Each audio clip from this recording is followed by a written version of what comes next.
Bienvenue sur Work in Process, le podcast dédié aux entrepreneurs qui veulent bosser moins mais mieux en ayant une croissance pérenne. Alors, si vous voulez allier croissance et sérénité, performance et flexibilité, abonnez-vous. Ce podcast va devenir votre outil préféré. Je suis Marine Aubaré, business designer. Ma passion ? Décortiquer vos problèmes et vous proposer des solutions innovantes et performantes. Bienvenue dans l'aventure. Bonjour à tous et bienvenue dans un nouvel épisode de Work in Process. On est sur un épisode inédit puisqu'on inaugure la première case du calendrier de l'Avent du podcast. L'idée, c'est que chaque vendredi du mois de décembre, on reçoive un expert qui va nous parler d'un sujet surprise que vous allez découvrir dans l'épisode. Et aujourd'hui, j'ai l'immense plaisir d'accueillir en tant que premier invité qui va inaugurer du coup le fauteuil invité du podcast, un copain entrepreneur, Khalil Ahmed. C'est un entrepreneur qui est vraiment profondément humain, il est fan de marketing, il est fan de communication et il fait des montages photos inimitable sur LinkedIn. En 2022, il a relevé beaucoup de challenges. Il a fait plusieurs sites web, il a passé son master, il a créé un jeu de cartes, il a animé des cours dans une école de com depuis le mois de septembre et il a aussi été conférencier pour un TEDx Talk. Rien que ça, pour la petite confidence, c'est un des rêves qui est sur ma bucket list et je sais que je suis pas la seule. On s'est rencontrés via le Refer Challenge où maintenant il est aussi ambassadeur. L'idée du challenge, pour ceux qui connaissent pas, c'était de publier un post par jour pendant 30 jours sur le réseau social de son choix pour s'entraîner à prendre la parole, produire du contenu et à networker via l'application Refer. On a choisi LinkedIn tous les deux et de fil en aiguille, on est devenus copains. Hello Khalil, bienvenue dans l'épisode. Comment vas-tu ? Écoute, déjà pour commencer, merci beaucoup Marine pour l'invitation, merci pour cette présentation. et je suis ravi d'être le premier invité pour ce calendrier de l'Avent, ça va être génial. Et je suis hyper motivé pour cet épisode. Génial, moi ça me fait vraiment plaisir de te recevoir. Le fauteuil sent encore un petit peu le plastique puisqu'il est tout neuf, mais ça devrait pas être gênant pour l'enregistrement. Du coup, avant de rentrer sur le sujet du jour, sur l'expertise que tu vas nous partager, j'ai envie que, si tu es d'accord, tu nous partages ton meilleur souvenir de Noël. Oui, très bien. Eh bien, mon meilleur souvenir de Noël, c'est tout simplement l'an dernier. Ouais. Celui de l'an dernier parce que du coup, je suis devenu père depuis le 1er septembre 2021. Et ça a été assez particulier parce que du coup, je suis père d'un petit garçon qui se nomme Noah. Et avec ma femme, justement, Victoria, on a préparé ça à fond. On était trop contents et c'est particulier, justement. On était un peu jaloux parce que du coup, il a eu plus de cadeaux que nous. Mais derrière, c'était génial de voir toute l'énergie donnée par la famille pour lui faire plaisir, pour prendre des cadeaux qui vont lui servir et c'était top. Donc c'est mon meilleur souvenir de Noël actuellement. C'est génial que tu nous partages ça et je pense, alors moi j'ai pas d'enfant mais je pense que le premier Noël il a une saveur particulière puisque tu vois vraiment la magie dans les yeux de ton enfant, je pense que ça tu as dû le vivre et ça doit être incroyable comme sensation. Oui, clairement, en plus du coup, on est des parents un peu gâteux, on lui a pris les vêtements, tout était décoré sous le thème de Noël à la maison, tous les jours il avait sa petite tenue de lutin, de Père Noël. Je te partagerai des photos, tu verras ça. Avec plaisir, j'ai trop hâte de le voir dans sa petite tenue de lutin, il doit être trop mignon. Du coup, merci beaucoup de nous avoir partagé ce souvenir, moi je trouve que c'est hyper important les souvenirs de Noël, j'aime beaucoup cette période, comme vous pouvez le voir, j'ai mis ma plus belle tenue, si vous écoutez la version podcast vous ne le voyez pas, mais j'ai mis une tenue de Noël pour le calendrier de l'Avent et justement pour inaugurer en fait, pour lancer cette série d'épisodes invités, moi je t'ai proposé de parler du thème oser prendre la parole en public, puisque avec tout ce que t'as fait cette année, je pense que t'es le meilleur invité pour en parler. Et je pense, sans vouloir trop spoiler les gens, dire que en fait ça nous a pas mal challengé tous les deux cette année, la prise de parole en public. Qu'est-ce que t'en penses ? Ah oui, je suis totalement d'accord. J'étais pas forcément à l'aise avec ça au départ, mais je pense que tout comme moi, tu t'es donné un petit coup de pied aux fesses et après ça, justement, on s'est lancé et on s'est rendu compte que au final, c'était la meilleure décision à prendre, quoi qu'il en soit.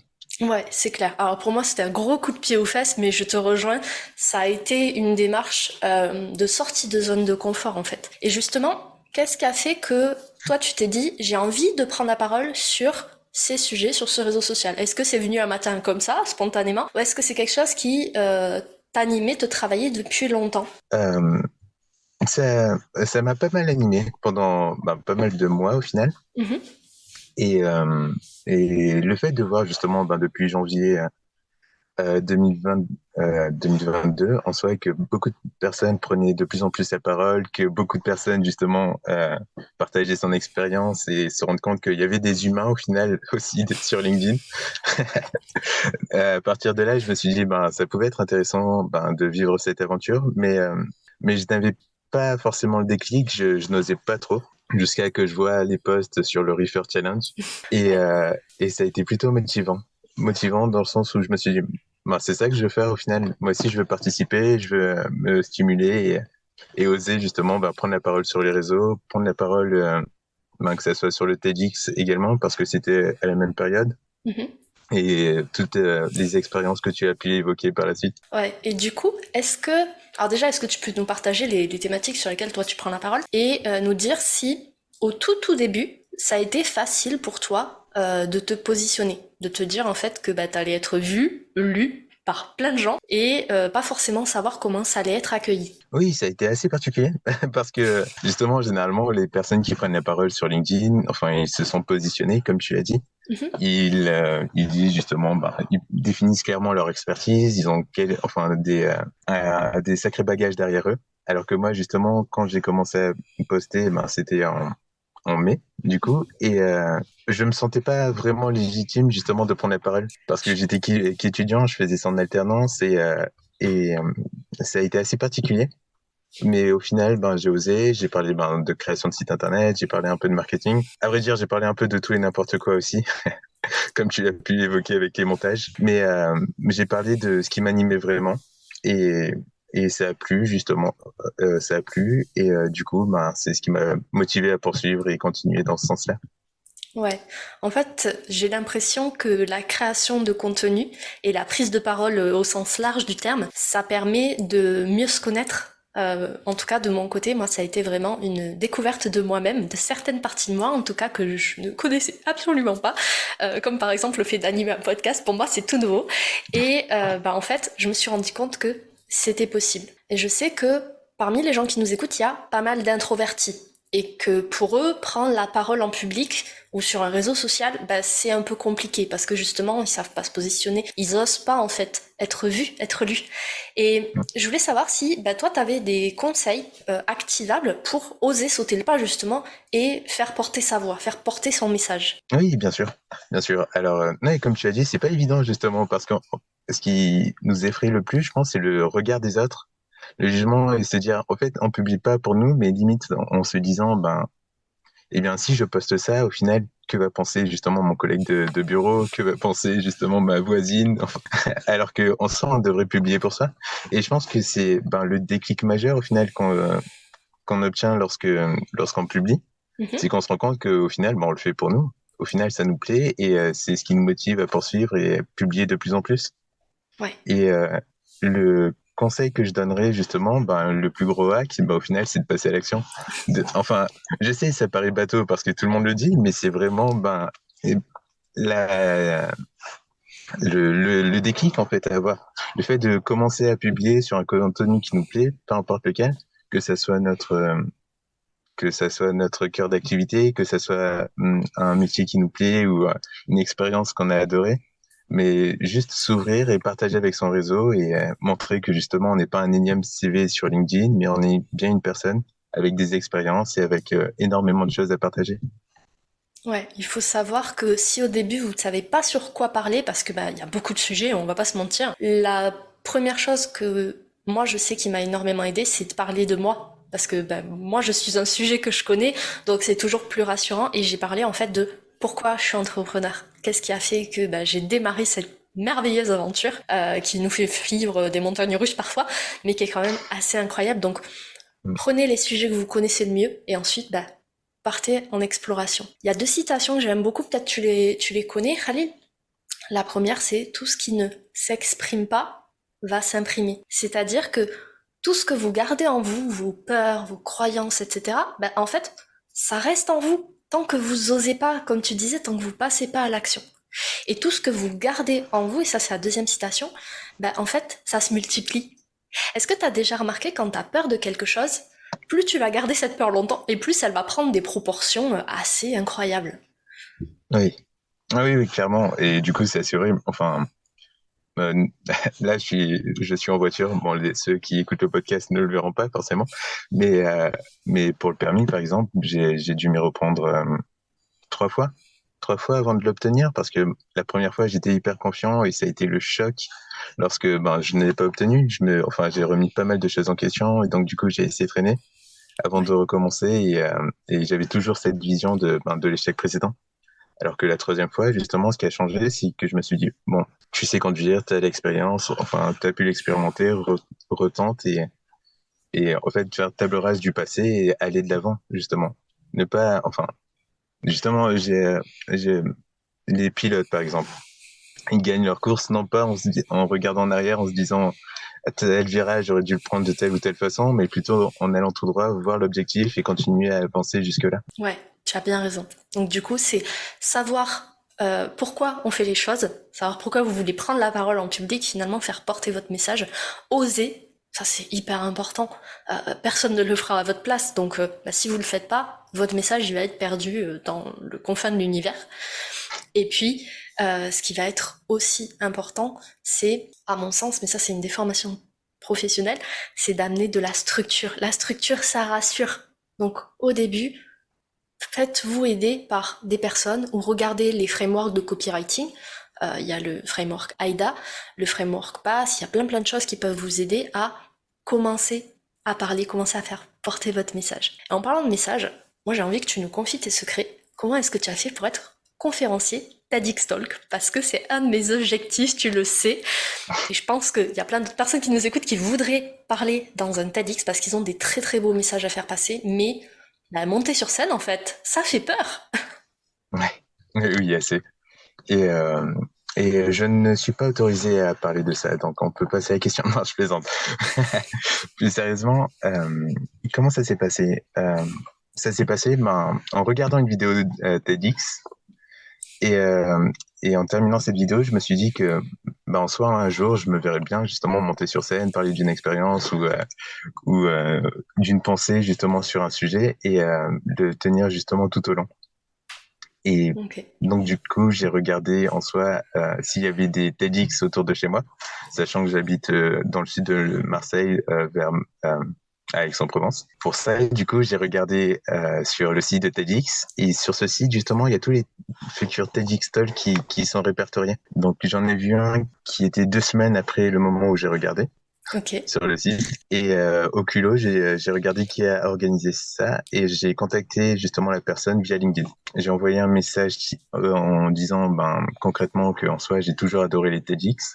Ouais. Et, euh, et l'un de mes rêves, justement, tout comme toi, serait de pouvoir monter sur cette scène, de pouvoir tenir un sujet et l'exprimer devant tout un public. Et derrière le succès, la vie aux États-Unis et ainsi de suite. Bon, je suis pas encore là dans mes projets, mais ça a été une expérience incroyable. Au final, la personne, lorsqu'elle a lu le mail, elle a redirigé vers la personne qui organisait les passages, Mhm. les heures de passage, et on a vu qu'il restait un créneau, donc j'ai pu participer à un TEDx en mai dernier. C'est génial. Moi, j'adore cette histoire. Tu me l'as racontée plusieurs fois, mais à chaque fois, je ne m'en lasse pas. Et c'est un merveilleux exemple, en fait, de ce que Khalil vous disait avant, c'est oser, en fait. Ayez du culot. Prenez votre place. Puisque si vous prenez pas votre place, quelqu'un d'autre va la prendre. C'est ça, c'est exactement ça. Ne pas avoir peur justement de se lancer, et enfin, en soi, la pire chose qui puisse arriver, c'est qu'on nous dise non, mais c'est c'est même pas effrayant au final. Enfin, un an, on en a déjà connu plein. Donc autant passer à l'action, autant aller chercher ce oui et faire en sorte qu'on obtienne ce oui justement. Si on nous dit non ce coup-ci, enfin ça ne nous empêche pas de réessayer, de retenter d'une autre façon. C'est peut-être l'approche qui est mauvaise, mais quoi qu'il en soit, vous atteindrez votre objectif. Exactement. Et là, tu illustres parfaitement une compétence clé pour n'importe quel entrepreneur, c'est la résilience. N'ayez pas peur de l'échec. L'échec, c'est juste un mot en soi. Et c'est pas forcément douloureux. Donc, Expérimentez, faites des choses, et à un moment donné, vous aurez forcément un oui, si vous êtes persévérant, si vous êtes résilient. C'est ça.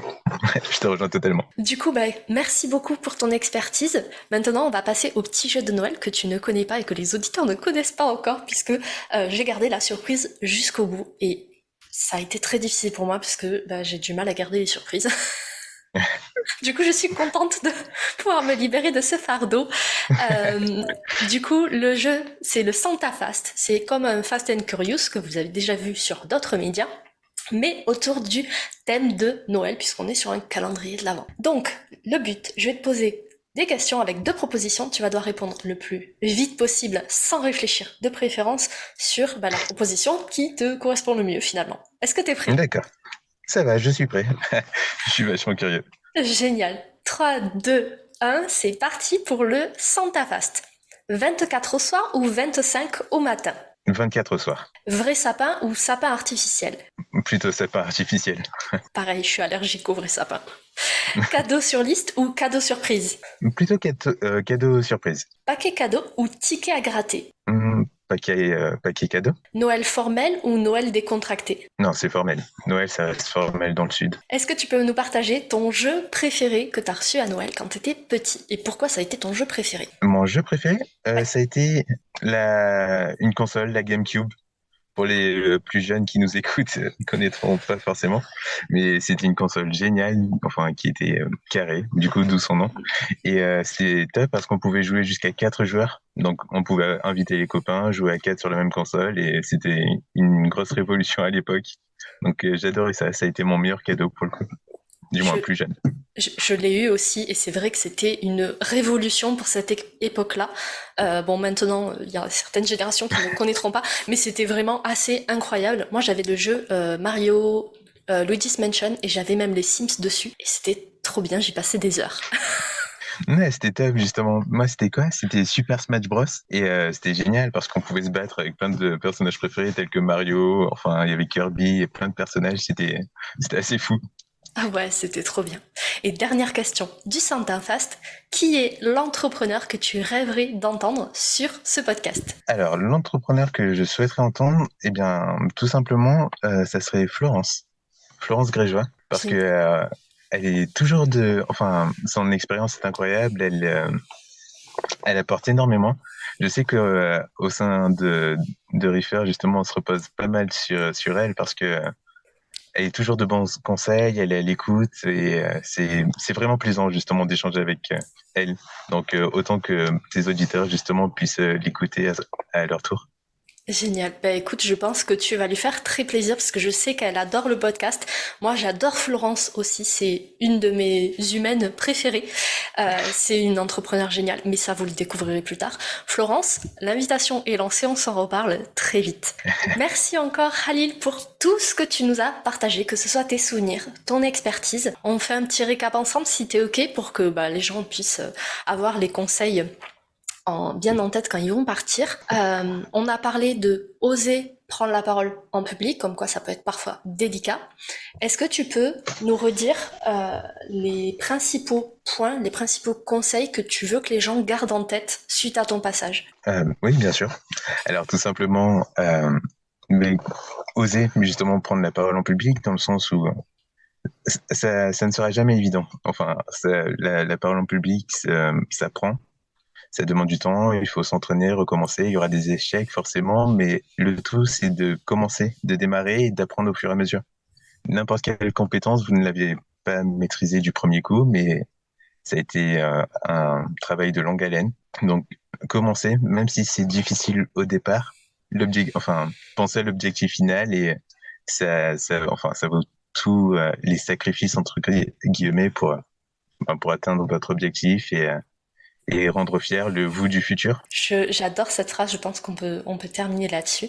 Où est-ce qu'on peut te retrouver pour justement aller te donner des bonnes vibes, du love après tout ce que tu nous as partagé ? Eh bien, merci beaucoup. On peut me retrouver en soi sur LinkedIn. C'est ma plateforme du moment.